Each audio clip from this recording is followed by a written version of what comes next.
Hello বন্ধুরা, আপনারা দেখছেন তাসনিম অনলাইন শিক্ষা ইউটিউব চ্যানেল। তো বন্ধুরা, লোকসভা ভোটের ফল প্রকাশ হয়ে গিয়েছে।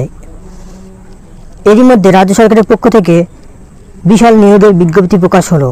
যে সমস্ত চাকরি প্রার্থীরা একটা সরকারি চাকরির জন্য অপেক্ষা করছেন তাদের জন্য এই প্রতিবেদনটি অনেকটাই খুশির কারণ হতে চলেছে।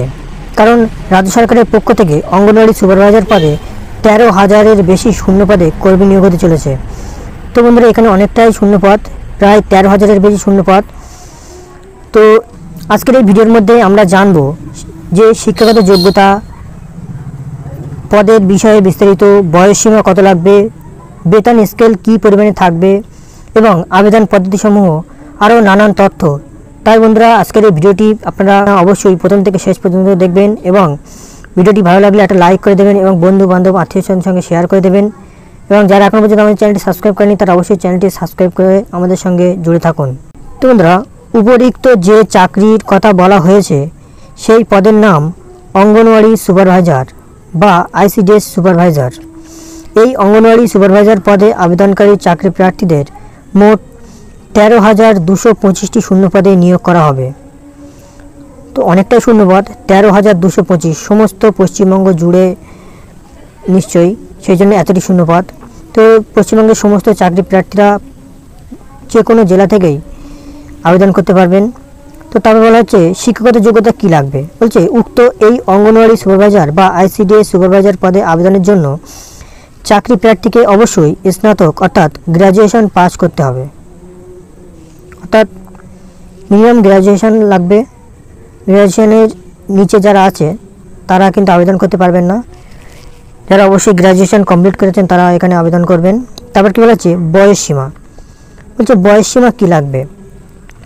বলছে অঙ্গনওয়াড়ি সুপারভাইজার বা আইসিডিএস সুপারভাইজার পদে আবেদনের জন্য আবেদনকারীকে অবশ্যই 18 থেকে 42 বছরের মধ্যে বয়স হতে হবে। এছাড়া সংরক্ষিত চাকরি প্রার্থীদের জন্য কিছুটা বয়সের ছাড় থাকবে, অর্থাৎ এসসি এসটি ওবিসিদের যে পরিমাণে বয়সের ছাড় দেওয়া হয় সেই পরিমাণে নিশ্চয়ই ছাড় দেওয়া হয়ে থাকবে। তারপর কী বলা হচ্ছে, তা বলা হচ্ছে বেতন স্কেল। বেতন কীভাবে দেওয়া হবে। বলছে যেহেতু অঙ্গনওয়াড়ি সুপারভাইজার বা আইসিডিএস সুপারভাইজারটি রাজ্য সরকারের পরীক্ষা, তাই মোটামুটি একটি ভালো বেতন দেওয়া হবে চাকরি প্রার্থীদের। যদিও বেতন সংক্রান্ত কোনো তথ্য এখনও বিশেষভাবে জানা যায়নি, অর্থাৎ নির্দিষ্ট কত টাকা করে বেতন পাওয়া যাবে এখানে সেটা কিন্তু এখনও তার সঠিক তথ্য পাওয়া যায়নি। তবুও আশা করা যাচ্ছে যে ভালো মানের একটা বেতন থাকবে। তো চাকরি প্রার্থী যারা আছেন তারা অবশ্যই আবেদন করবেন। তবে আবেদন প্রক্রিয়া কীভাবে আবেদন করবেন। অঙ্গনওয়াড়ি সুপারভাইজার বা আইসিডিএস সুপারভাইজার চাকরির জন্য আবেদনকারীকে প্রথমে লিখিত পরীক্ষা দিতে হবে এবং লিখিত পরীক্ষায় উত্তীর্ণ হলে ইন্টারভিউর মাধ্যমে প্রার্থী বাছাই করা হবে। বলছে আপনাকে প্রথমে একটা লিখিত পরীক্ষা দিতে হবে, তারপর যদি আপনি সেই পরীক্ষায় উত্তীর্ণ হন তাহলে আপনাকে ইন্টারভিউর মাধ্যমে আপনাকে সিলেক্ট করা হবে। তারপর কী বলা হচ্ছে, বলছে আবেদন পদ্ধতি সম্পূর্ণ অনলাইনের মাধ্যমে আবেদন করতে হবে।